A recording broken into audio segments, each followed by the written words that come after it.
할렐루야.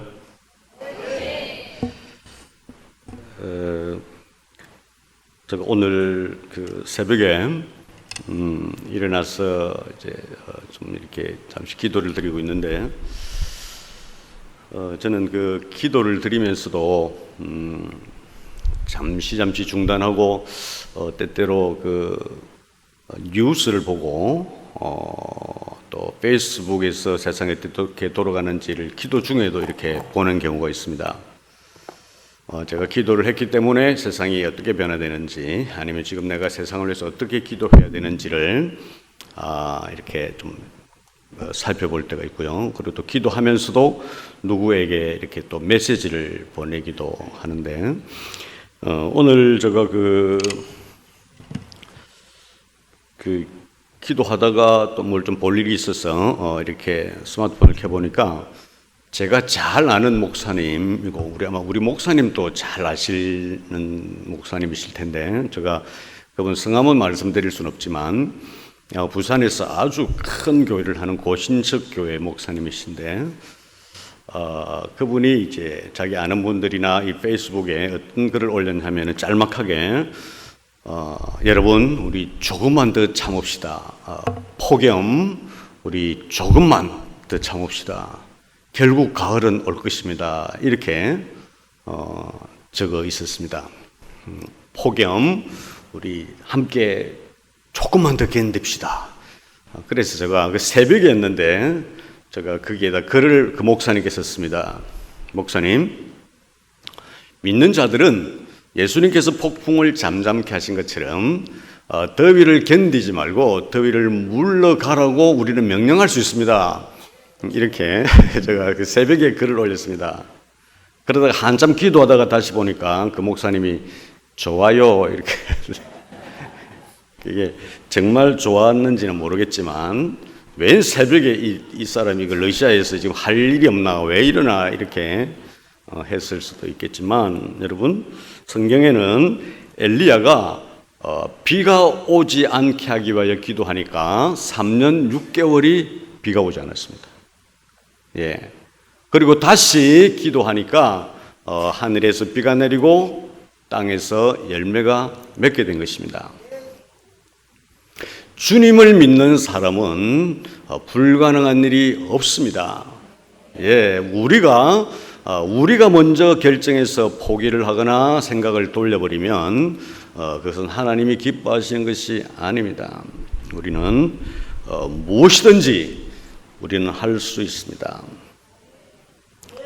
여러분, 사탄이 가장 싫어하는 말이 무슨 말인지 혹시 아십니까? 사탄이 가장 싫어하는 말이 무슨 말이냐? 그걸 알면 사단이 있는 곳에 가서 그 얘기만 하면 사단이 떠나가지 않을 수 없습니다. 사탄은요, 악한 영은 이 기독교 역사 가운데서 예수 믿는 사람이든 아니든, 믿음이 없는 사람이든 그 사람들 속에 들어가서 너무너무 편하게 있었기 때문에 어떤 한 영혼에서 쫓겨난다는 것에 대해서 적응을 잘 못합니다.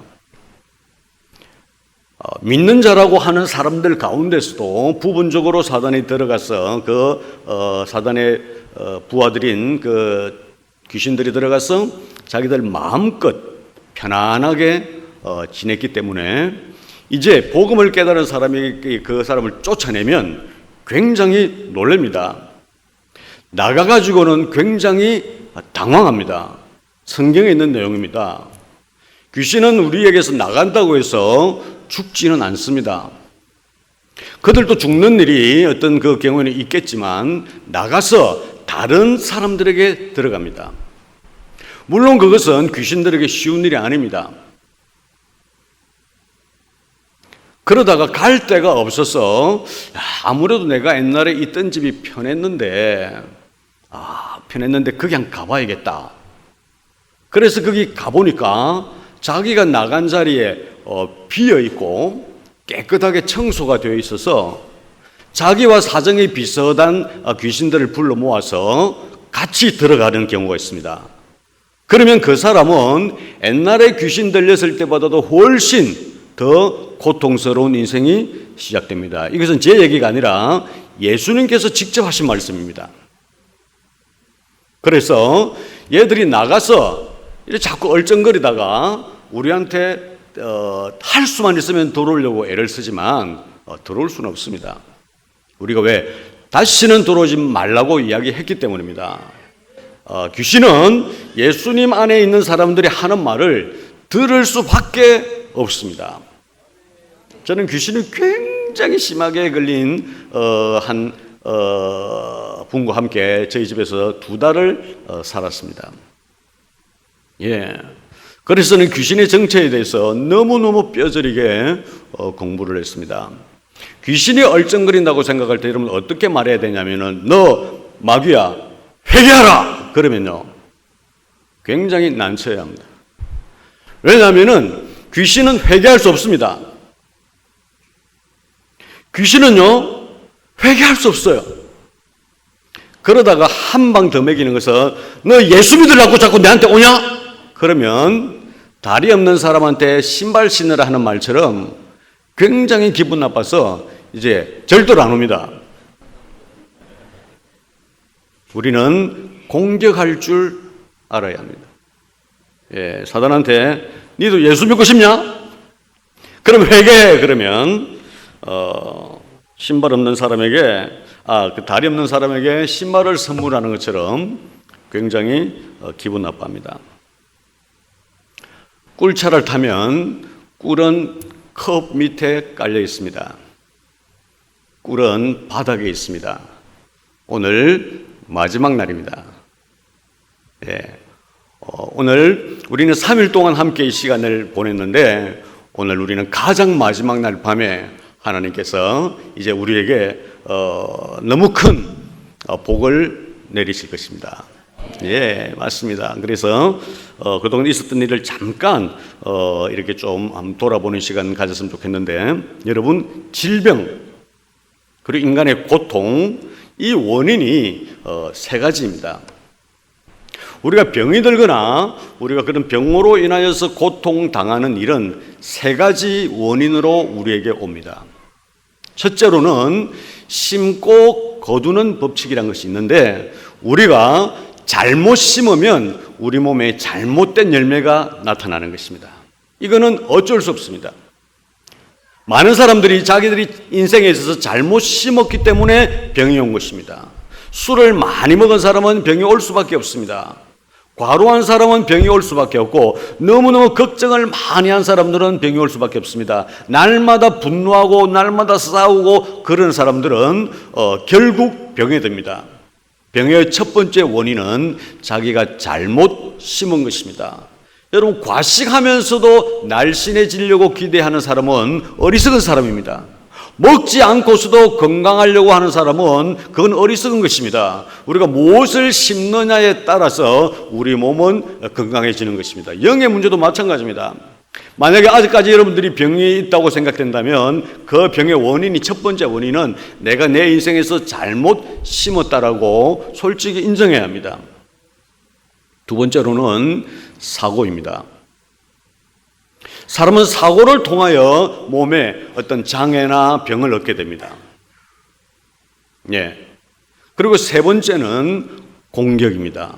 이것은 사탄의 공격입니다.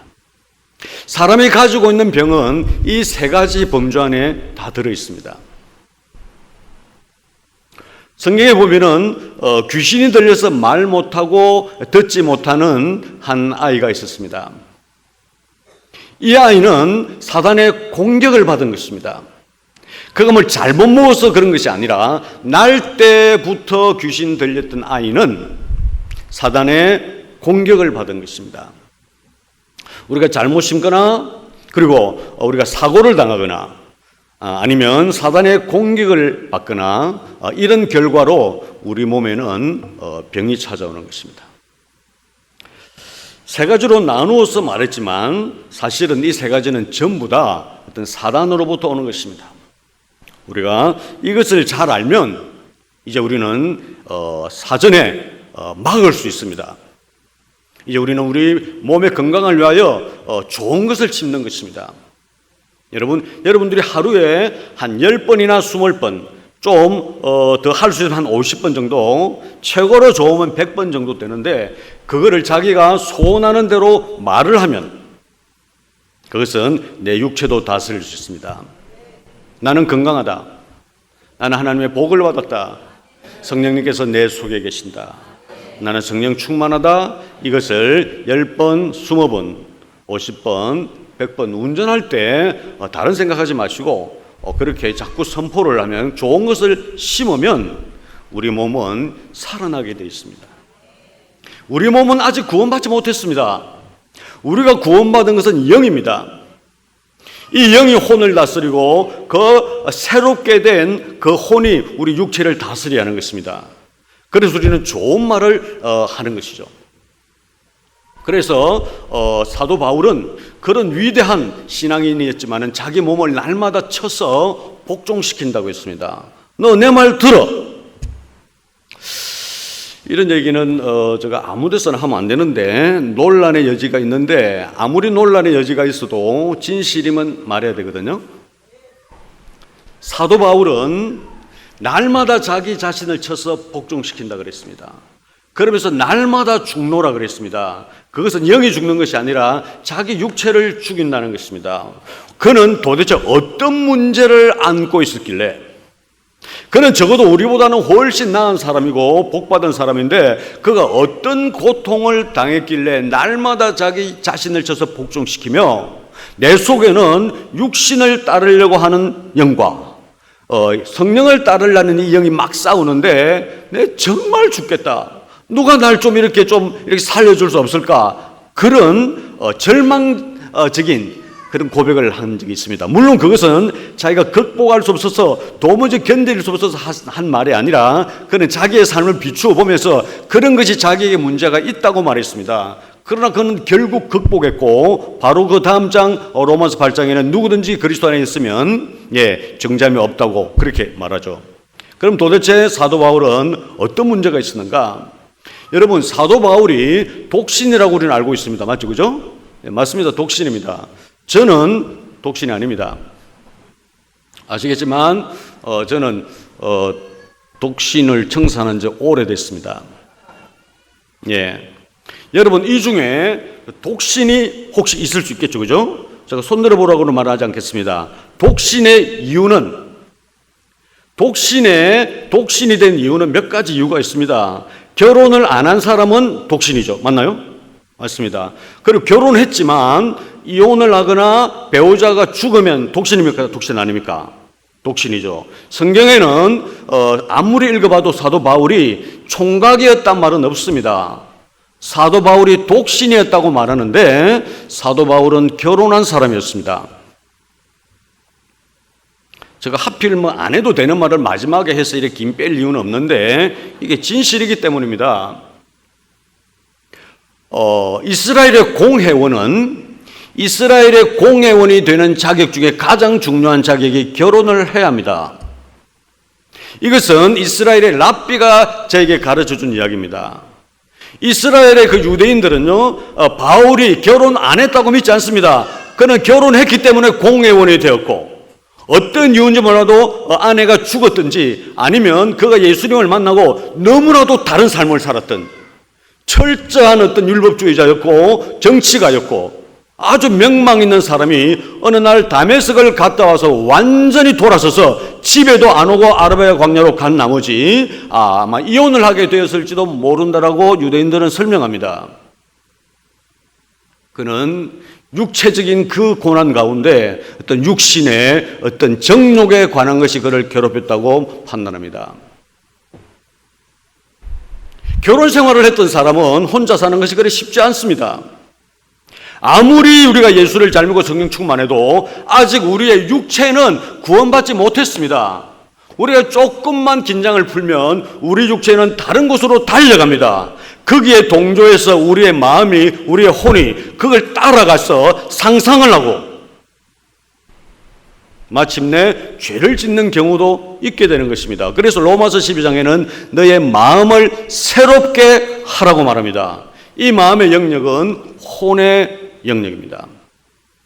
여러분들이 유혹을 받고 다른 나쁜 생각이 들 때에 그것은 정상입니다. 어쩌면 그게 건강한 표시일 수도 있습니다.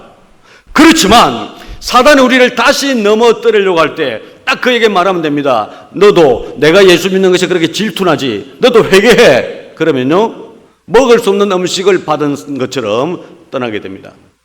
우리는 자꾸 싸워야 됩니다. 어떠한 위인도 어떠한 영적인 사람도 이 세상에 유혹을 받지 않은 사람은 아무도 없습니다. 아무도 없습니다. 그렇지만 우리는 이길 수 있다는 것이 복음인 것입니다. 맞습니다. 우리가 어떤 이유로 우리에게 질병이 찾아온다 하더라도 우리는 그것을 이제 이길 수 있습니다. 그러면 치유의 방법도 세 가지가 있습니다. 이제 오늘이 마지막 시간인데 여러분들은 오늘 마치고 나가는 순간에 최소한 저와 똑같이 되든지 아니면 저보다 낫게 됩니다. 이거는 법칙입니다. 이건요, 누가 특허를 받은 게 아닙니다. 그래서 양심적인 사람은 저처럼 이렇게 알려드리는 것입니다. 내 혼자 이렇게 먹고 살라고 이렇게 해서는 안 되는 거죠. 그죠? 저도 목사님께 배웠으니까. 그래서 적어도 오늘 여러분들이 길을 나설 때에 교회를 나설 때에 내가 김나희 목사보다는 낫다 이렇게 해야 됩니다. 그래도 저는 기분 나쁘지 않을 것입니다. 제가 한국에 산다면 여러분들하고 경쟁을 해야 되지만 저는 러시아로 갑니다. 내일 아침에 가기 때문에 괜찮습니다. 그래서 다 가르쳐 드릴 수 있는 것입니다. 첫째로 치유의 방법은 믿음입니다. 믿음입니다. 믿음이 모든 것을 해결합니다. 이거 대단한 것입니다. 나를 믿는 자는 내가 한 일을 그도 할 것이요, 내가 한 일보다 그는 더 큰 일을 할 것이다. 그들이 나보다 잘났어가 아니라 내가 이제는 아버지께로 가야 되기 때문이다. 그분은 아버지께로 가셨습니다. 맞습니까? 그래서 이제 우리는 그분이 하신 일을 해야 되고, 그리고 그분이 하셨던 일보다 더 큰 일을 하게 될 것입니다. 저는 벌써부터 예수님이 하신 일보다 큰 일을 한 적이 많습니다. 예수님은 딸을 하나도 낳지 않았는데 저는 딸을 5이나 낳았습니다. 이것도 놀랄만한 일입니다. 아무나 그렇게 되지 않습니다. 아마 이 자리에 딸 5 이상 있는 사람은 아마 손들지 마십시오. 우리는 그분이 우리에게 허락하셨습니다. 예수님은 백혈병을 한 번도 고친 적이 없습니다. 능력이 없었어가 아니라 그 주위에 백혈병 환자가 없었기 때문입니다. 그분은 에이즈를 고친 적이 없습니다. 그러나 우리 앞에 에이즈 환자가 있는 것입니다.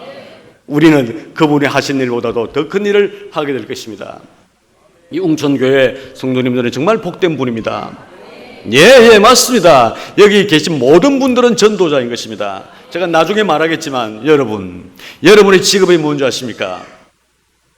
오늘 설교 제목이 복음은 전달되어야 한다. 우리의 직업이요, 전도자입니다. 밀면을 빼는 것은요, 알바입니다. 우리의 육체적인 그 직업은 전부 그 부업인 것입니다. 우리는 복음을 전하기 위하여 남겨주었고, 복음을 전하기 위하여 그분 우리에게 능력을 주신 것입니다. 그 능력 가지고 다른 일만 하면 안 되는 것입니다. 우리의 본업은 전도자입니다. 전도자가 되기 위해서 능력이 있어야 하는 것입니다. 오직 성령이 너에게 임하시면 너희가 권능을 받고, 성령이 임하시면 권능이 이렇게 동시에 들어오십니다. 예루살렘과 유대와 온 사마리아와 땅끝까지 이르러 내 증인이 될 것이다. 여러분, 성령님이 오시면 권능을 받는데 그것이 뭐냐? 성령님이 오시면 권능이 같이 옵니다. 성령님은 능력이기 때문입니다. 성령님이 우리에게 오신 것은 우리를 도와주기 위하여 오셨는데, 그분은 능력을 가지고 오셨는데 그 능력을 성령님은 사용하지 않을 테니까 너가 사용해라 라고 말씀하신 것입니다. 그분은 늘 우리와 함께 계시기 때문에 우리가 하면 그분이 같이 하시는 것입니다. 오직 성령이 너희에게 임하시면 너희가 권능을 받고 내 증인이 될 것이다. 그의 증인이 되는 그 자리에서 그 능력이 드러나는 것입니다. 여기 약이 있지만 뚜껑을 따서 마시지 않으면 아무런 소용이 없습니다. 복음은 사람을 살리는 약인 것입니다. 예.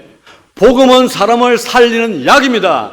우리는 그것을 가지고 있는 것입니다. 이 병뚜껑을 열어서 그들에게 주어야 하는 것입니다. 병뚜껑을 열지 않으면 약병 옆에서 사람들이 죽어가고 있기 때문입니다. 그렇게 된다면 우리는 그 죽은 사람의 피값에 대하여 우리는 하나님께 책망받을 것입니다. 맞습니다. 예수 믿는 사람들은 부자가 될 수밖에 없습니다. 왜 그렇습니까? 우리가 전도자의 사명을 가지고 있기 때문입니다. 우리는 언제든지 부유한 자입니다. 여러분, 부자가 다 행복한 것이 아닙니다. 부자는 불안합니다. 그러나 우리는 부자는 돈을 가지고 있는 사람이 부자이지만 돈과 능력과 모든 것을 가지고 있는 사람을 부유한 자라고 말합니다. 예, 맞습니다.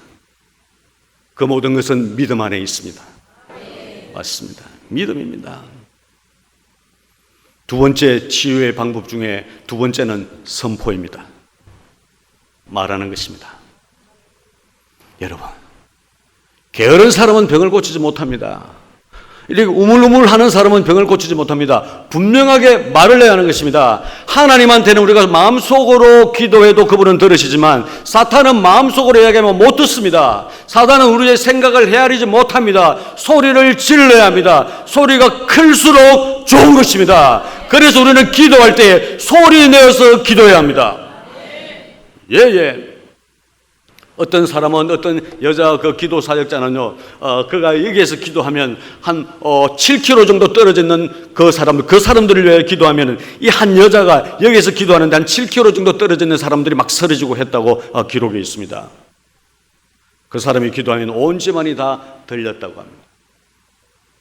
주님이 가장 듣기 좋아하는 소리는 우리가 소리 내어서 기도하는 것입니다. 우리말에는 능력이 있습니다. 천지창조의 사건을 들여다보면은 이 세상이 혼돈하고 물밖에 없었고 온통 어둡고 그 혼란한 땅에 성령님이 계셨다고 말합니다. 성령님이 수면 위에 운행하시니라. 하버링. 그는 그 위에서 이렇게 운행하셨다고 했습니다. 그분이 얼마나 오랫동안 그 물 위에서 성령님이 운행하셨을까요? 100만 년일까요? 억만 년일까요? 우리는 셀 수 없는 시간들입니다. 맞나요? 성령님은 이 세상이 창조되기 전에 물이 가득 물만 있고 온통 암흑한 땅에서 성령님은 그 수면 위에 운행했다고 했습니다. 하루 이틀이 아닙니다. 몇백만 년, 몇억 년. 성령님은 하나님의 역사와 함께 하신 분이었습니다. 성령님이 그 물 위에서 억만 년을 운행하셨지만 이 땅에는 아무런 일이 일어나지 않았습니다. 성령은 100만 년 동안, 억만 년 동안 그 수면 위에서 운행했지만 아무런 일이 일어나지 않았습니다. 세상은 여전히 어두웠고 세상은 여전히 혼돈 가운데 있었습니다. 성령님이 운행하셨습니다. 아무런 일이 일어나지 않았습니다. 그러던 어느 날 하나님이 빛이 있으라 말씀하셨을 때에 성령님의 능력이 드러난 것입니다. 우리 속에 성령님이 계십니다. 우리 속에 성령님이 우리 평생에 있어도 우리가 소리 내지 않으면 그분은 그대로 계십니다. 우리 예배는 능력이 있는 것입니다. 예. 하나님의 형상을 담아서 사람이 창조되었다고 말하는데 저는요, 하나님의 형상 가운데 언어의 그 형상이 있다고 저는 분명히 믿습니다. 왜냐하면 사람이 아닌 다른 생명체들은 언어의 능력이 없기 때문입니다. 인간으로서의 고유한 능력은 언어의 능력인데 우리는 말하는 것입니다. 그래서 예수님도 병을 고칠 때에 그 질병을 향하여 귀신을 향하여 말씀하셨습니다. 치유되라, 나아라, 일어나라, 떠나가라. 그분이 입을 여실 때에 그분의 그 아름다운 입에서 소리가 나왔을 때에 세상은 반응한 것입니다. 그분이 하셨던 일을 우리가 할 수 있습니다. 즐거운 일 아닙니까?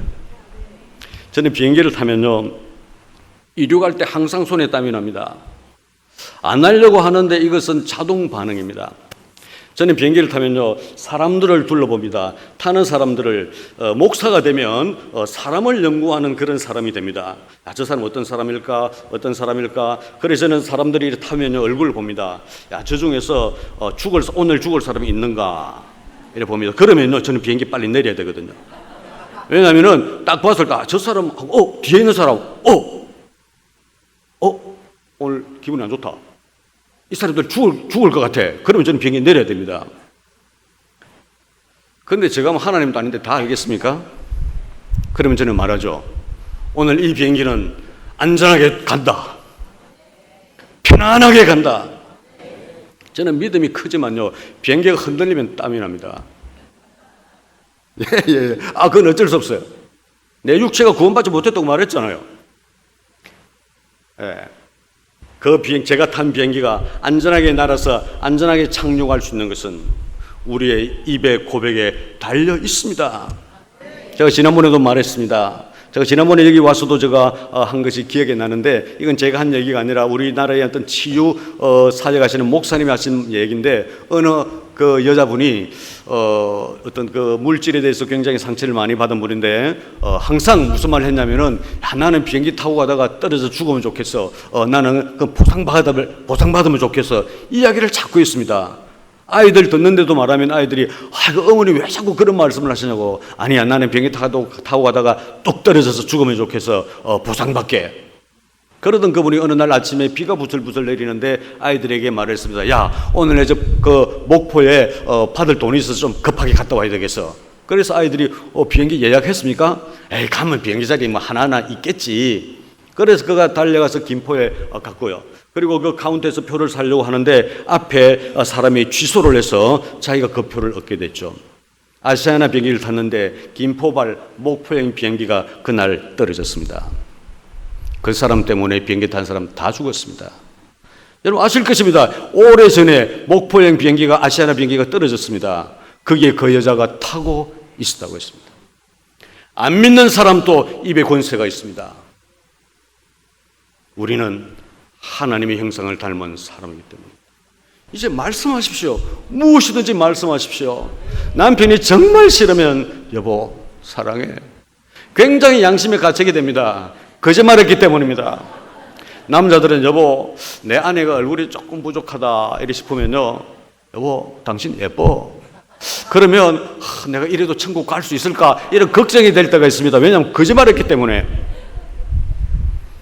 그런데 예쁘다는 것은요, 어떤 수치로 나타낼 수 있는 게 아니지 않습니까? 그죠? 이 사람은 딱 기계 딱 대보니까 80% 예쁘다. 이 사람 87% 이런 게 없거든요. 예쁘다는 것은 자기 주관적인 겁니다. 그래서 아내한테도 너무 크게 대답하시면, 그래서 여보, 예쁘다. 당신 예뻐. 여보, 사실은 내가 참, 부족한 사람인데 당신 때문에 내가 그래도 목사 노릇하는 거야. 당신이 있어서 내가 그래도 목사로 대접받지. 나 혼자 있으면 아무것도 아니지. 조금 자존심도 상하고 이래도 되는가 이런 생각 들지만 자꾸 얘기하면 내가 한 말에 내가 변화돼 버립니다. 예, 내 입술로 나를 다스릴 수 있습니다. 스미스 위글스 목사라는 분은 늘 웃고 다녀서 사람들이 왜 당신은 그렇게 웃냐? 그럴 때 그렇게 말했다고 제가 말씀드렸습니다. 나는 내 감정의 소리를 듣지 않는다. 나는 내 감정에게 명령한다. 웃으라고. 기뻐하라고. 너는 행복한 사람이라고. 나는 내 감정에 의해서 나는 좌우되지 않는다. 내가 감정에게 명령한다. 똑똑한 사람입니다. 똑똑한 사람입니다. 그분은 배관공이었습니다. 왜 오늘날의 배관공들은 그런 얘기 할 수 없습니까? 베드로는 어부였습니다. 왜 오늘날의 어부들은 왜 고기만 잡고 있는 것입니까? D.L. 무디는 구두 수선공이었습니다. 그런데 오늘 구두방 주인들은 맨날 구두만 닦고 있습니다. 일어나야 합니다. 이제 우리는 복음으로 모두 일어나야 하는 것입니다. 예, 첫 번째 치유의 방법은 믿음이고, 두 번째로는 선포이라고 제가 말씀드렸습니다. 세 번째로는 성령의 은사입니다. 고린도서 12장에 나오는 그런 은사들을 통하여서 치유가 될 수 있습니다. 그러나 엄격하게 말하면요, 이 성령의 은사가 없어도 믿음만 가지고도 됩니다. 물론 믿음도 성령의 은사 가운데 하나이기는 합니다만은 우리가 믿음으로 선포만 해도 치유는 일어납니다. 그러나 그 치유가 더 용이하게 되기 위해서 우리는 은사에 대해서 관심을 가지고 주님께 성령의 은사를 달라고 말씀드리고 그 은사를 개발시키는 것은 좋은 방법입니다. 예, 관심 있는 사람들은 그러나 나는 은사가 없어서 치유가 안 돼, 그렇게 말해서는 안 됩니다. 은사는 우리에게 선물로 주는 것이고 그것은 우리 치유를 용이하게 하는 것이지 그것이 필수적인 건 아닙니다. 조영기 목사라는 분은 평소에 그런 이야기를 자주 했습니다. 나는 치유의 은사가 없다. 그렇지만 나는 믿음의 은사가 있다. 그렇게 말했다고 합니다. 그래서 우리는 치유의 방법이 이 세 가지 믿음과 선포와 성령의 은사를 우리는 잘 기억해야 되고요. 그리고 거기에서 한 걸음 더 가서 치유가 더 깊어지는 방법. 치유가 점점 깊어지는 것은 우리의 믿음을 키우는 것입니다. 예, 믿음은 자라는 속성을 가지고 있습니다. 예, 그 귀신 들려서 말 못하고 막 넘어지는 그 아이의 아버지는 예수님께 소리쳤습니다. 나의 믿음 없는 것을 도와주십시오. 맞습니다. 주님, 제 믿음을 북돋아 주십시오. 제가 주님을 믿겠습니다. 저는 강한 믿음을 갖고 싶습니다. 주님, 저는 믿음으로 성장하길 원합니다. 여러분들의 믿음이 점점 커지도록 여러분들은 관심을 가져야 합니다. 믿음은 자라게 되어 있습니다. 예. 그래서 내가 기도가 응답되고 나를 통하여 치유가 일어날 때 우리는 믿음이 더 자라게 되는 것입니다. 예, 치유는 믿음을 가진 사람을 통하여 일어납니다. 어제 제가 말했지만 어떤 조그마한 일이 일어나도 가까운 사람들에게 간증을 하십시오. 때때로 여러분들이 꼭 그런 마음이 생기면 목사님께 말씀드려서 목사님 제가 잠시라도 좀 간증을 하고 싶습니다. 그래서 예수님이 하신 일을 자꾸 알리면 주님은 그 사람을 통하여 계속해서 일을 하십니다. 어떤 일이 일어나도 그냥 자기 혼자만 알고 있고 부끄럽다 그렇게 되면은 치유가 깊어지는 것이 아니라 이례적으로 끝날 수 있습니다. 세 번째로는 주님과의 교제입니다. 이것이 여러분의 인생의 가장 달콤한 시간임을 깨달아야 합니다. 언제든지 그분과 대화의 길을 열어두어야 합니다. 절대로 어떤 일이 있어도 30분 이상 그분의 생각을 비워서는 안 됩니다. 다른 얘기 할 필요는 없습니다. 주님, 감사해요. 주님, 저랑 함께 계셔서 너무 저는 기뻐요. 주님, 사랑합니다. 주님, 너무 기쁩니다. 그러다 보면요, 어떤 날 눈물이 나기도 하고, 너무 감사하고, 그분과의 깊은 교제가 필요합니다. 그분과의 교제가 깊은 사람은 이 인생에서 가장 최고의 인격을 가진 사람이 되는 것입니다. 여러분, 젊은 그 아빠들이 어른들 앞에서 큰 소리 치지 않지 않습니까? 우리는 예수님이 우리 속에 계시고 늘 대화의 그 길을 열어놓으면 우리가 나쁜 생각을 할 수 없고 나쁜 일을 할 수 없고요. 사람들에게 그런 해를 가져가는 그런 일을 하지 않습니다. 오늘의 설교 제목은 복음은 전달되어져야 한다. 우리 함께 말씀을 잠시 좀 읽었으면 좋겠습니다. 마태복음 10장입니다. 1절부터 마태복음 10장 1절에 보면 예수께서 그의 12제자를 부르사 더러운 귀신을 쫓아내며 모든 병과 모든 약한 것을 고치는 권능을 주시니라. 7절로 가보겠습니다. 가면서 전파하여 말하되 천국이 가까이 왔다 하고 병든 자를 고치며 죽은 자를 살리며 나병 환자를 깨끗하게 하며 귀신을 쫓아내되 너희가 거저받았으니 거저주라. 누가복음 9장에는 그래서 제자들이 나가서 각 마을을 두루 다니며 곳곳에 복음을 전하고 병을 고쳤다고 기록합니다. 예수님께서는 12제자를 택하신 이유가 택하시고 그들에게 능력을 주셨습니다. 능력을 주신 것은 너희들이 각 마을로 가서 복음을 전하라. 천국이 가까이 왔다고 전하고 병든 자의 병을 고치고 나 환자의 그 병을 고치고 귀신을 쫓아내라고, 사람들을 살려내라고, 그래서 능력을 주신 것입니다. 제자들을 부르신 목적은 복음을 전해라고 했는데 복음을 전할 때에 분명히 능력이 있어야 한다는 것입니다.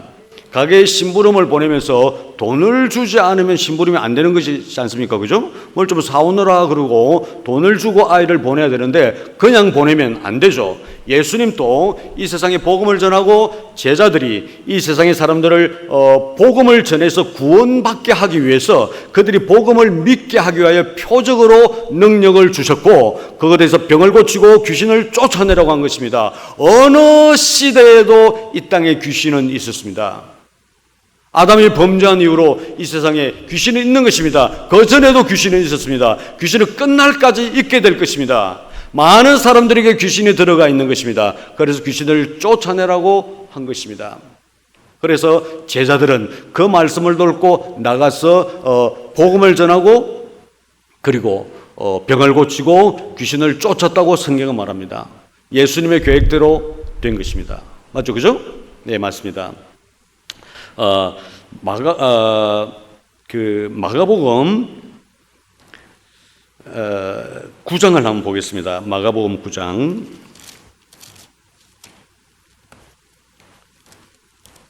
마가복음 9장 14절부터입니다.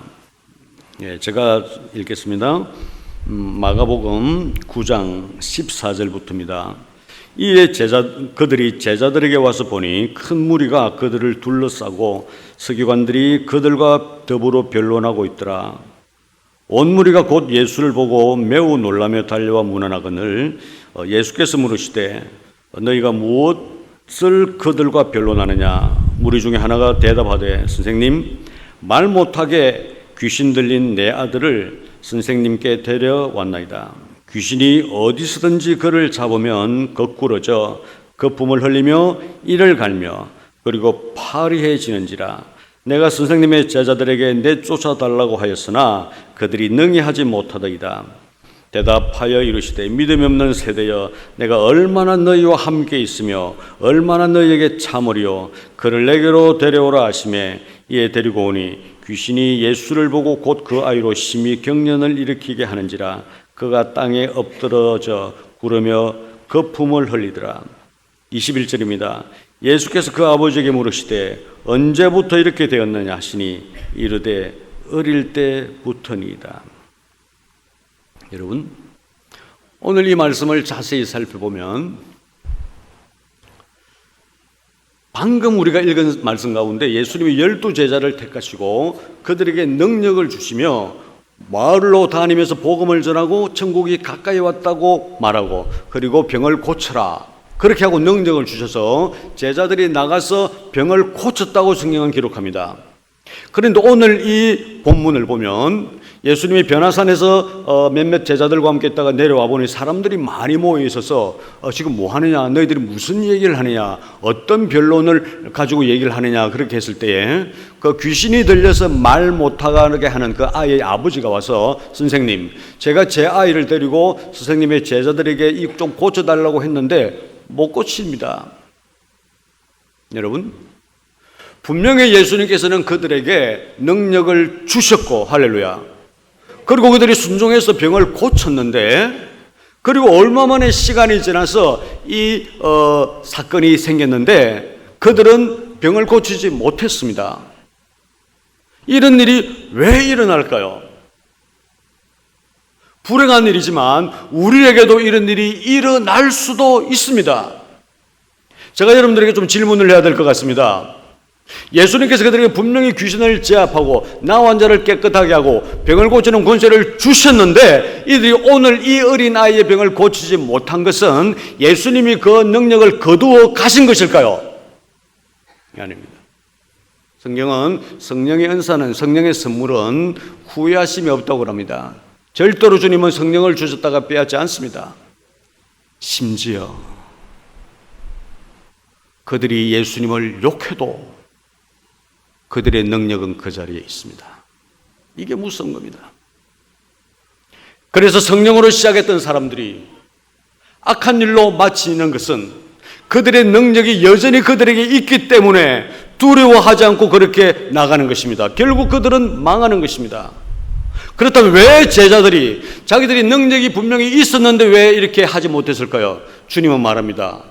믿음이 없는 세대요. 능력이 있는데도 그들이 믿지 못한 것입니다. 이것은 불행인 것입니다. 여러분, 하나님께서 우리에게 주셨던 능력은 우리가 천국에 갈 때까지 그분은 거두어 가지 않습니다. 그래서 우리는 필요할 때 언제든지 꺼내어 사용해야 하는 것입니다. 능력은 오늘 내가 기도하면 이 사람의 병이 나을 것이라고 믿는 것이 능력이 아니라 그 자리에서 병을 낫게 하는 것이 능력인 것입니다. 여러분, 저는 여러분들에게 정직하게 말씀드립니다. 이곳에 있는 여러분들 100%, 심지어 어린 아이기까지, 제 말을 알아듣는 어린 아이, 모든 그 아이까지 모든 사람이 하나님의 능력을 가지고 있습니다. 예. 오직 성령이 너에게 마시면 너희가 권능을 받고, 이 권능의 원어는 디나미스라는 것입니다. 이 디나미스란 말에서 다이나마이트란 말이 생겨났습니다. 우리가 가지고 있는 능력은 다이너마이트가 폭발하는 것처럼 우리에게는 그런 능력이 있는 것입니다. 믿음은 우리가 얼마나 있는가 은행 잔고를 확인하는 것처럼 보는 것이 아니라 믿음은 그냥 그 자리에서 그 일을 하는 것입니다. 그것이 믿음인 것입니다. 믿음은 겨자씨만한 것만 있으면 됩니다. 그래서 여러분들이 겨자씨보다도 작은 믿음을 가질 확률은 전혀 없습니다. 예. 오늘은 여러분들에게 모든 불안과 모든 어떤 그런 공포와 어떤 모든 잘못된 문제들 그리고 질병들이 완전히 끝이 나게 될 것입니다. 어제도 끝이 났지만은 오늘도 끝이 날 것입니다. 예. 우리는 믿음으로 살아가는 사람입니다. 그래서 예수님이 너무 슬펐습니다.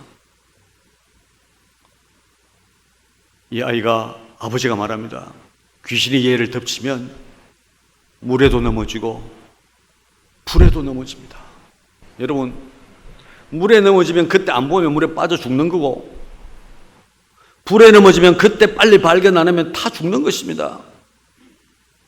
쉽게 말하면 이 아이는 물에 빠져서 죽을 그런 위기에도 갔었고, 그의 얼굴은 불에 넘어져서 다친 상처가 있었을 것입니다. 예수님은 그 아이를 보면서 너무 슬펐습니다. 그때 예수님이 이 아이가 언제부터 그렇게 됐나? 그러니까 그 아버지가 어릴 때부터였습니다. 여러분, 예수님은 병든 자를 보시면서 이 사람이 언제부터 이렇게 되었냐라고 물었던 것은 성경을 통틀어 이곳이 딱 한 번 있습니다. 이 말은 그 사람들의 병의 어떤 그런 배경을 몰라도 된다는 뜻입니다. 언제부터 되었는지, 어떤 그 정세가 있는지에 대해서 우리는 몰라도 그냥 우리는 그 시도할 수 있습니다. 그러나 예수님께서 오늘 그것을 물으신 이유는 얘가 불에도 넘어지고 물에도 넘어진다는 얘기를 들었을 때 예수님은 너무너무 가슴이 아팠던 것입니다. 그래서 그분이 그 아픈 가슴 속에서 흘러나온 말이 언제부터 이렇게 됐냐? 이것은 그분의 그 불쌍한 마음이 그렇게 표현된 것입니다. 사랑하는 친구 여러분, 우리는 우리보다 못한 사람, 복음이 없어 고통하는 사람, 슬퍼하는 사람에 대하여 예수님의 마음처럼 우리는 그들을 불쌍하게 여기는 마음이 있어야 합니다. 치유는 이 긍휼함에서부터 시작됩니다. 이 긍휼하다는 그 원어의 뜻은 여성의 자궁을 의미합니다. 여성의 자궁 속에 있는 어린 아이를 대하는 것 같은 그런 긍휼함을 가져야 된다는 뜻입니다. 우리는 예수 믿지 않는 모든 사람들을 향하여 우리는 그런 긍휼한 마음을 가지고 있어야 합니다. 어느 날 예수님이 길을 가실 때에 많은 무리가 한 동네에서 이렇게 걸어 나오는 것을 보셨습니다. 자세히 보니까 장례 행렬이었습니다. 그래서 길가를 비껴나서 보니까 사람들이 가까이 와서 예수님은 우리도 보면 알겠지만 여기에 지금 죽은 사람이 있어서 장례를 하고 있는 것을 아셨습니다. 그런데 예수님은 장례 행렬을 막았었습니다. 예수님은 물었습니다. 이게 어쩐 일이냐? 그때 성경은 이렇게 기록합니다. 청년이 죽었는데 그 어머니는 과부였다. 이렇게 기록합니다. 혼자 된 여자였다고 성경은 기록합니다. 죽은 청년에 대해서 얘기하지 아니하고 그 청년이 죽은 어머니에 대해서 성경은 말합니다. 그가 혼자 된 여자이며 죽은 아이는 독자였다. 어떤 이유로 혼자가 되었는지 모르지만 한 아들과 함께 살았던 이 어머니는 아들이 죽어서 이제 혼자가 되었다고 성경은 기록합니다. 그것은 바로 죽은 자가 불쌍하다는 것이 아니라 산 자가 불쌍하다는 뜻입니다. 주님은 말씀하십니다. 청년아, 일어나라! 너가 네 어머니를 혼자 두고 떠나는 것은 옳지 않다. 사단이 그 감싸고 있는 그 죽음, 우리 하나님은 절대로 혼자 있는 어머니를 두고 그 어린 아들이 죽게 하시는 하나님이 아니십니다. 그것을 보고 그 청년이 죽은 것이 하나님의 뜻이라고 부른다면 하나님의 마음을 우리는 모르는 것입니다. 젊은 엄마에게서 아기를 뺏는 일은 하나님이 하시는 일이 아닙니다. 아무리 그가 나쁜 죄에 지었다 하더라도 교통사고로 죽는 것은 하나님이 하시는 일이 아닙니다. 사단이 하는 일입니다. 우리는 그것을 막아야 하는 것입니다. 청년아, 일어서라 그랬을 때 죽은 청년이 일어났고 그 관이 땅바닥에 떨어졌고 그 관을 들었던 사람들은 놀라서 도망갔습니다. 그러나 그는 살았습니다.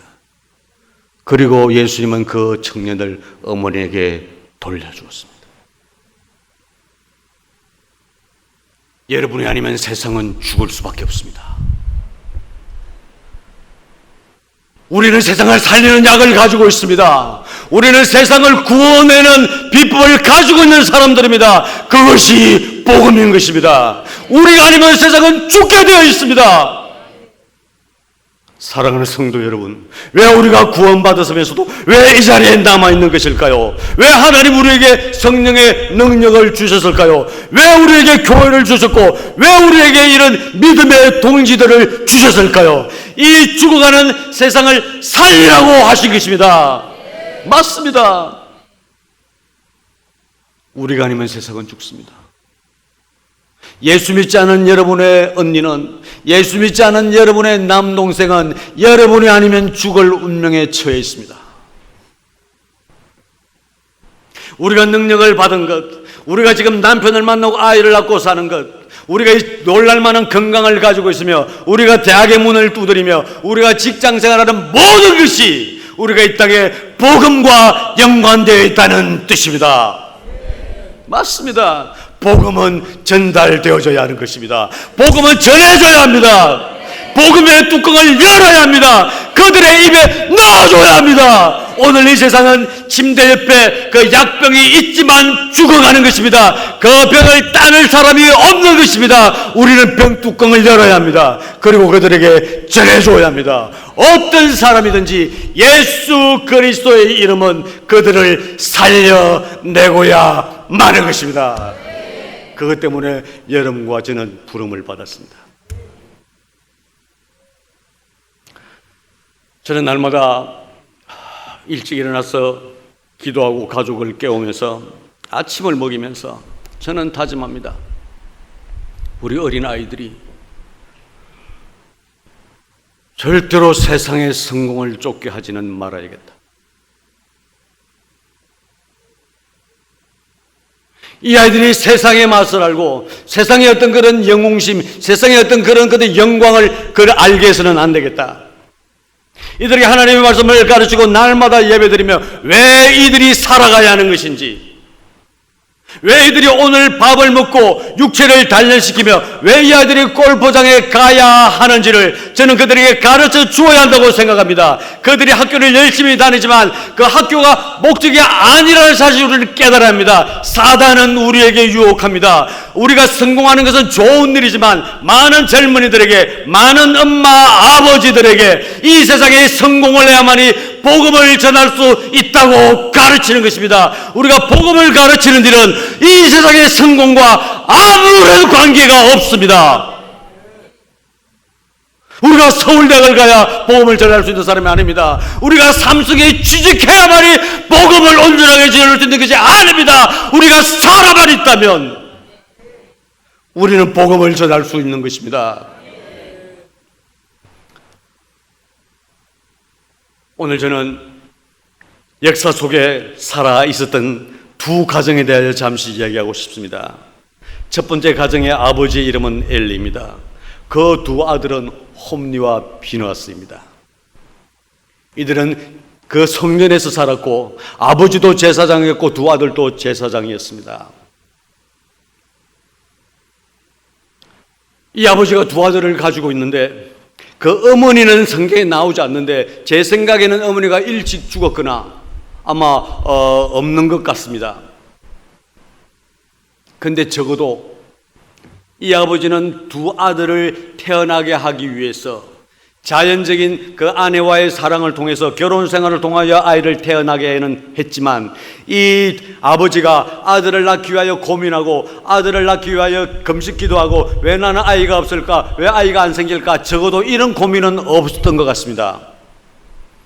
보통 사람들처럼 결혼해서 아내와 함께 살고 아이가 태어났습니다. 제사장 집안에 태어났던 이 두 아이는 자연스럽게 성전에서 교육을 받고 제사장이 되었습니다.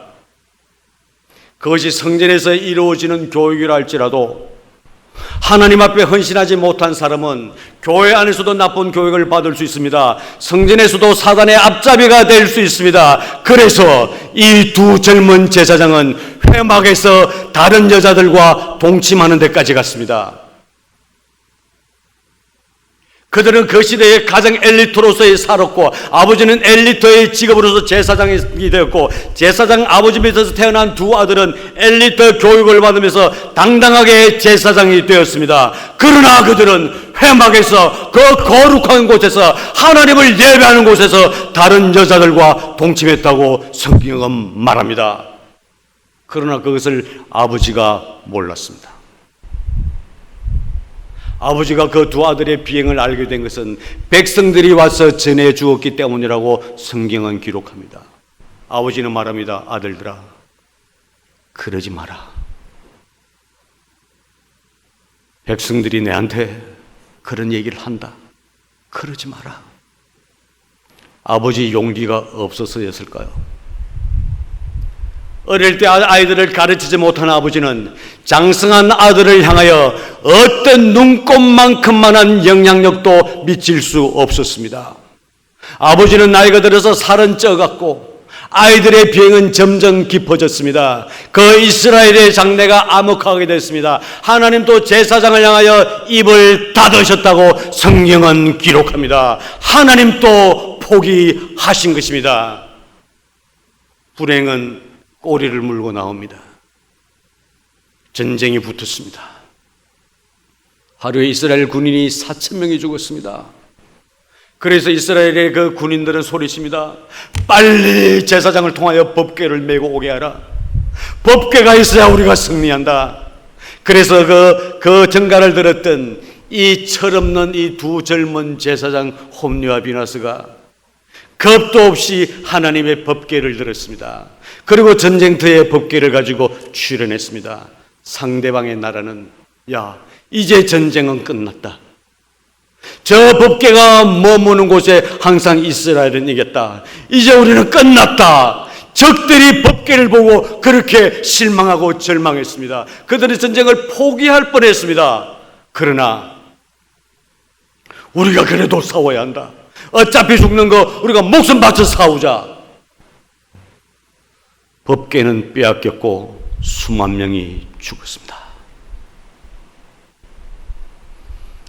그때 엘리는 성전문에 기대어 깜빡깜빡 졸고 있다가 전쟁터에서 도망 나온 한 젊은이의 전가를 받았습니다.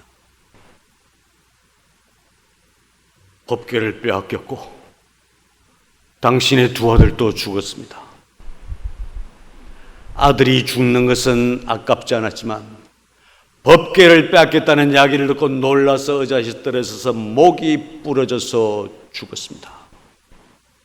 전쟁터에서 죽었던 철없는 그 제사장, 젊은 제사장 비느하스의 아내는 배가 만삭이 되었습니다. 그때 법궤를 빼앗겼고 남편이 죽었다는 소식을 듣고 구부려서 배가 아파서 구부리다가 아이를 낳았습니다. 옆에 있는 사람이 걱정하지 마라, 너가 아들을 낳았다 그랬을 때 이 비느하스의 아내는 하나도 기뻐하지 않았습니다. 아이의 이름을 이가봇이라 하라. 하나님의 영광이 이미 떠났다. 이 엘리 제사장의 가문은 그로부터 영원히 지구상의 역사에서 사라졌습니다. 하나님의 성공을 세상의 성공과 연결하지 마십시오. 우리는 하나님의 증인으로서 전도자로서 살아간다면 우리는 성공한 것입니다. 그 전도자로서의 사명이 우리 가슴에 불타오른다면 우리는 이미 승리한 자인 것입니다. 예수님은 말씀하셨습니다. 너희는 먼저 그의 나라와 그의 의를 구하라. 그리하면 이 모든 것을 더하시리라. 주님은 너희가 복음을 전하면서 가난하게 될 것이다. 너희들은 복음을 전하면서도 병들어도 그래도 견뎌야 한다. 너희들은 복음을 전하면서도 감옥에 갈 것이다. 나는 모르겠다. 너희들은 복음을 어쨌든 전하다가 오늘하라 말씀하지 않았습니다. 너희들이 감옥에 가더라도 내가 너희들과 함께 하겠다. 너희들이 가는 곳에 함께 하겠다. 너희들이 적들 앞에서 설 때에 어떤 말을 할지 걱정하지 마라. 내가 말할 것이다. 너는 입만 벌리면 된다. 내가 세상 끝날까지 너희와 함께 할 것이다. 이곳에 있는 젊은 청년 여러분, 여러분의 가야 할 길이 바로 이 길입니다. 저는 외국에 살면서 우리 조국의 현실을 보면서 너무 슬퍼합니다. 어떻게 하다가 우리나라가 이렇게 되었을까?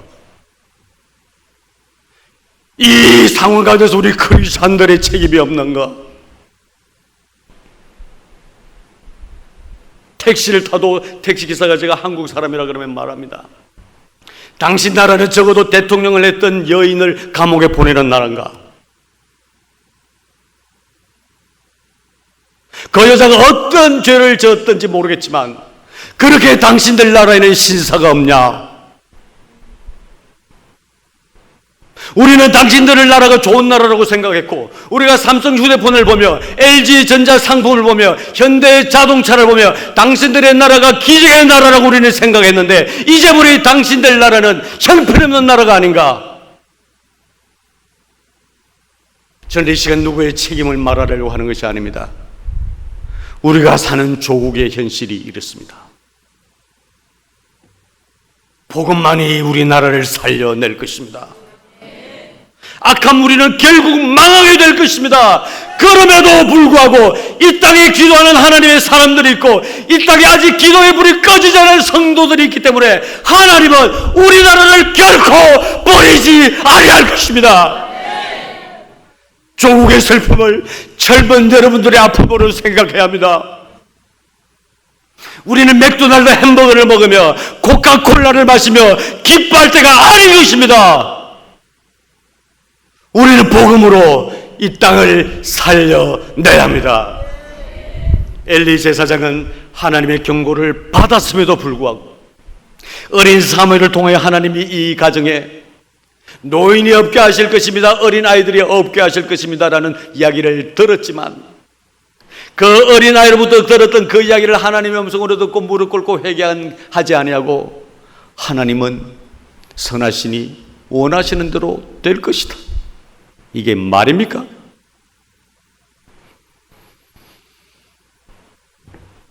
그 반면에 그로부터 오랜 세월이 지난 뒤에 예루살렘 성전에 사가랴라는 제사장이 있었습니다. 성경은 과감하게 말합니다. 그 부부가 의인이었다고. 그 부부가 흠없이 깨끗한 의인이었고 하나님의 법을 지켰다고 성경은 기록합니다. 당시에 그 부부가 이유 없이 아이를 낳지 못하는 것은 저주라고 생각했습니다.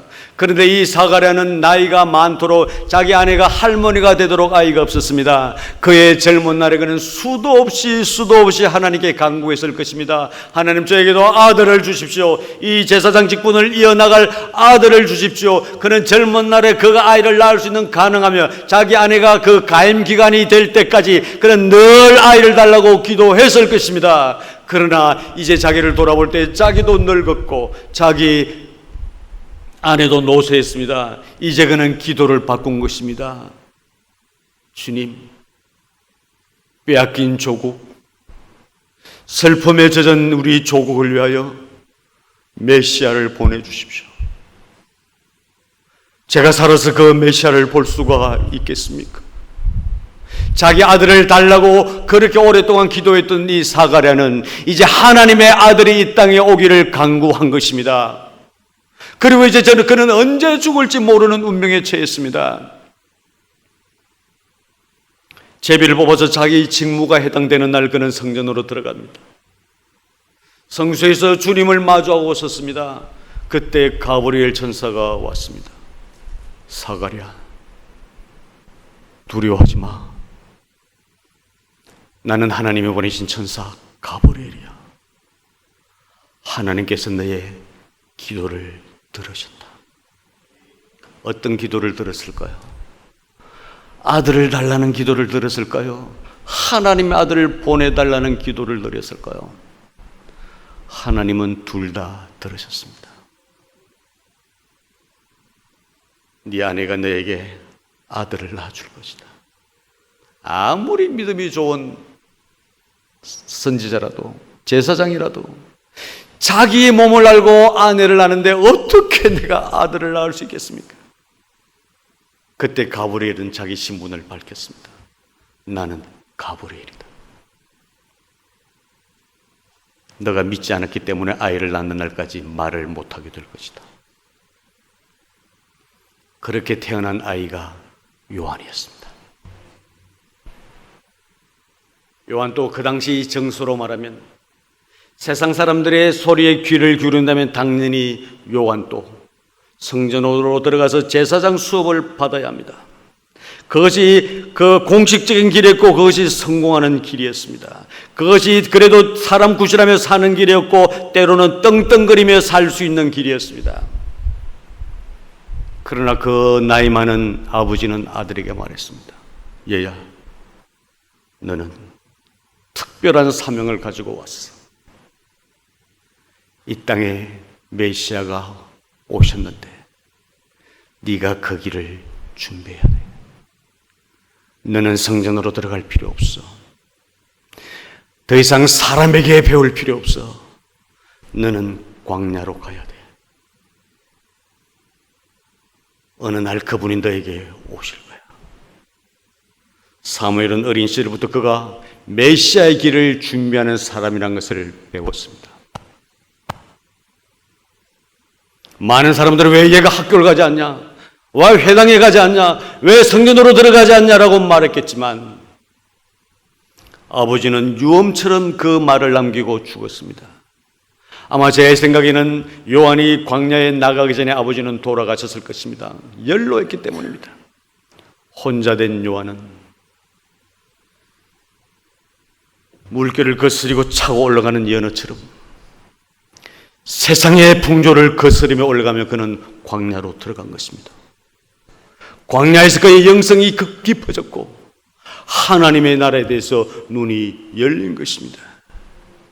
그러던 어느 날 메시아가 그 앞에 선 것입니다. 그는 그를 보고 메시아인 줄 알았습니다. 너가 세례를 베풀 때 성령이 그에게 임하시는 사람이 있는데 그가 곧 메시아라고 그는 이야기를 들었습니다. 메시아에게 세례를 베풀고 그는 고백합니다. 그는 잘 돼야 될 것이고 나는 망해야 한다. 그는 왕성하게 될 것이고 나는 사그러들어야 할 것이다. 그 요한을 향하여 예수님은 여자가 낳은 자 중에 가장 큰 자라고 말했습니다. 우리의 사명은 주님 앞에 서 있는 것입니다. 우리가 복음을 들고 서 있다면 어떤 기도의 한마디도 땅에 떨어지지 않을 것입니다. 여러분의 아이를 출세시켜서 사람 노릇하고 결혼 잘 시키고 손자보고 그래도 예수 믿어도 그래도 세상 사람 정도는 살아야지라고 마음먹고 그렇게 교육시켰던 어머니들은 오늘 밤에 용서를 빌어야 합니다. 하나님께 용서를 빌고 아이에게도 용서를 빌어야 합니다. 내가 너를 하나님의 말씀으로 가르치지 못하고 세상의 가치관으로 너를 가르쳤다. 우리 목사님이 말씀하시면서 본인의 아버지께서 단 한 번도 공부하라 소리를 하지 않았다고 말했습니다. 낙제만 하지 않아도 된다. 저는 아이에게 낙제해도 괜찮다라고 말합니다. 까지 그 안 다니면 어때? 우리의 직업이 전도자라면 무엇이 우리의 길을 막을 것인가? 제가 골프를 가리키는 것이 돈이 안 들어서도 그렇지만 오늘 하루 내일 하루 행복하라고 그냥 하라는 것입니다. 그것이 어차피 너의 삶이 되지 않을 것이니까 집에 앉아있느니 그저 그 좋은 데 가서 공을 쳐라. 그러다 하나님이 계속 너는 골프를 통하여 하나님께 영광 돌리라 그러면 할렐루야하고 가면 되는 것입니다. 우리에게 그 길이 한 길밖에 없는 것이 아닙니다. 그분이 여시면 닫을 자가 없기 때문입니다. 예. 아직 저의 집회는 10%밖에 끝나지 않았습니다. 제가 이 설교를 마치고 이어서 여러분과 함께 기도하고 하나님을 찬양하는 시간을 갖게 될 것입니다. 그 전에 저는 여러분들에게 도전합니다. 저는 평생에 전도자로 살겠습니다. 제 아이들을 전도자로 키우겠습니다. 내 손자, 손녀들도 전도자로 키우겠습니다. 그가 어떤 직업을 갖든지 상관하지 않겠습니다. 잘못해서 세상의 가치관을 따르고 법관이 되는 것보다 하나님의 가치관을 따라서 정원사가 되더라도 행복할 것입니다라고 고백하는 사람들. 내가 어떤 모습이 되더라도 하나님 앞에서 하나님을 기쁘게 할 사람이 되겠다는 거예요. 우리 아이들에게 컴퓨터를 잘 못 가르치고 무술은 못 가르친다 하더라도 아이에게 하나님을 기쁘시게 하는 믿음을 가르칠 것이라고 고백하는 사람들. 나는 내 그 가족 대대로 전도자로 살며 하나님이 나에게 전도자에게 주셨던 능력을 가지고 사람을 치유시키며 회복시키며 귀신을 쫓아내며 나병환자를 깨끗하게 하는 일을 하며 살겠습니다 라고 고백하는 사람들, 이 자리에 한번 일어나십시다. 하나님 앞에 우리의 모습을 보여드리십시다. 하나님, 이곳에 당신을 사랑하는 전도자들이 있습니다. 하나님, 당신의 눈을 들어 이들을 바라보십시오. 이들이 오늘 결정했습니다. 이적기 그렇게 살았지만 앞으로도 복음을 전하는 전도자로 살겠습니다. 하나님이 지구에게 주셨던 능력을 가지고 병난 자를 구원하며 복음을 전하며 귀신을 쫓아내는 삶을 살겠습니다라고 고백하며 일어선 당신의 딸들을 저는 축복합니다. 주님, 눈을 들어보십시오. 이곳에 당신을 살아가는 사람들이 가득합니다. 이들만으로도 우리 조국을 살릴 수 있습니다. 이들만으로도 세상을 구원해낼 수 있습니다. 하나님, 우리에게 복 주신 당신을 찬양합니다. 당신만이 우리의 왕이시며 당신만이 우리의 생명이시며 당신만이 우리의 능력이십니다. 그 옛날에 베드로를 부르셨던 분, 이제 여기에 베드로들이 있습니다. 스미스 위글스 목사를 택하신 하나님, 이곳에 그들이 가득합니다. 구두방에서 구두를 꽂던 그에게 성령을 주셔서 위대한 전도자가 되게 하셨던 하나님, 이곳에 그들이 있습니다. 이제 이들을 사용하여 주십시오. 기뻐하여 주십시오. 주님을 찬양합니다. 오늘 이들을 치료하여 주실 것을 믿습니다. 이미 병이 우리를 감당하지 못할 것입니다. 사단은 우리에게 질려버렸습니다. 하나님, 이제 우리가 사단을 두려워하지 아니하고 사단이 우리를 두려워합니다. 할렐루야. 너 전도자로 나선 하나님의 딸들아, 너 온몸의 병들이 치유될지어다. 하나님의 복음을 일으선 남자들아, 아비들아, 이제 하나님이 너희들 영원히 떠나지 아니할 것이다. 너희들은 치유자로 살아갈지어다. 하나님의 아들 속에 있는 더러운 질병들아, 하나님의 딸들 속에 있는 더러운 귀신들아, 내가 나사렛 예수 이름으로 말한다. 떠나가라. 너희들이 구원받기를 원하지 않는다면, 너희들은 구원받기를 원한다 하더라도 구원받지 못할 것이다. 너희들이 회개를 한다 하더라도 너희들은 기회가 없다. 그러니 이제 우리에게서 떠나가라. 주님을 찬양합니다. 우리는 믿음을 키워가겠습니다. 성령님과 대화하겠습니다. 하나님, 우리는 하나님의 통로가 되겠습니다. 주님을 찬양합니다. 예수 그리스도 이름으로 기도드립니다. 우리 하나님께 큰 박수를 보내드립시다. 할렐루야, 할렐루야. 주님을 찬양합니다. 당신은 우리의 왕이십니다. 할렐루야.